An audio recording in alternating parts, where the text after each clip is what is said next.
खबर America Iran के हवाले से है। अमेरिका का ईरान पर हमला, सिरिक शहर में धमाकों की खबर सामने आ रही है। यूएस सेंट्रल कमांड ने हमलों की तस्दीक की है। उल्टा ट्रंप ने ईरान को बताया सीज़फायर तोड़ने का जिम्मेदार। बताया ट्रंप ने ईरान को शर्त के बाद भी इजराइल ने लेबनान पर हमला किया था। ट्रंप के भरोसे के बाद लेबनान पर इजराइल ने किए थे हमले। अब अमेरिका भी ईरान पर हमले कर रहा है, तो ये सीज़फायर की खिलाफ वर्जी आखिर क्यों हो रही है, ये सवालिया निशान यहाँ पर उठ रहा है। बताते चले कि शर्त के बाद भी इजराइल ने लेबनान पर हमला किया, अमेरिका ने ईरान पर हमला किया और अमेरिका खुद बता रहा है ईरान को जिम्मेदार। सिरिक शहर में धमाकों की खबर सामने आ रही है,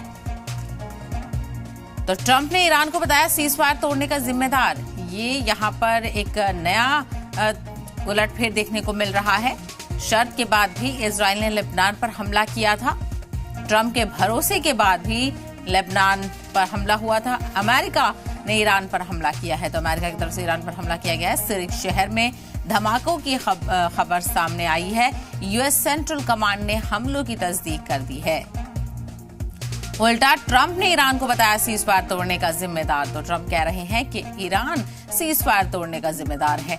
तो अब ये जो सीज़फायर टूटने की कगार है, ये कहां तक जाती है और आखिर क्यों ये सब हुआ है, इसको लेकर लगातार नजरें बने हुए हैं।